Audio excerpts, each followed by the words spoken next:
Procurement versus purchasing. People argue about these two words like it's a job title debate. It isn't. It's the difference between ticking a box and owning a risk. And in my world, that difference once shut down a whole blasting program. Let me explain both simply and then show you the moment the difference bites.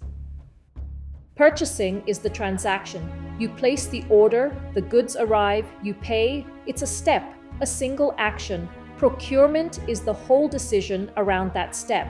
What do we actually need? Who should we trust with it? What's our exposure if it goes wrong? And how do we control that? So purchasing is one move. Procurement is the thinking and the risk around the move.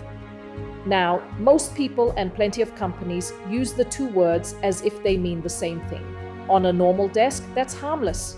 In a high-risk operation, it is not. Here's why. Purchasing asks, did we get the compliant thing at the best price? Procurement asks, is this the right thing for what we're actually doing, and what happens if it isn't? Let me give you a real example.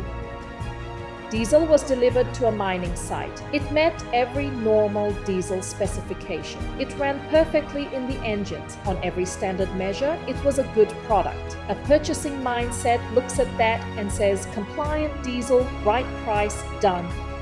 But that fuel had a cold weather additive in it. Something completely normal, used all the time to stop diesel gelling in the cold. Nobody did anything wrong by their own standard.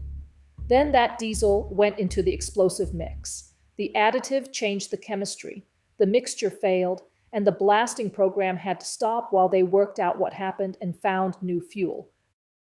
No single supplier failed. Every check passed. The failure happened at the join between two categories, fuel and explosives, that were being managed separately. Nobody was watching that join. A purchasing mindset never asks about the join. A procurement mindset asks one more question. What is this fuel actually for, and what happens if it's wrong for that use? So how do you know if your organization treats procurement as purchasing? A few signs. Buying decisions stop at price and specification. Nobody owns what happens after the goods arrive, and categories that affect each other are run by different people who never talk. Here's the trap. When you confuse the two, the failure doesn't show up at the order, where it's cheap to fix. It shows up in use, which is exactly where it's expensive and dangerous. Purchasing gets you the thing. Procurement makes sure the thing doesn't take you down. If you want to build that second instinct, subscribe. And the free first chapter of my book is linked below if you want more.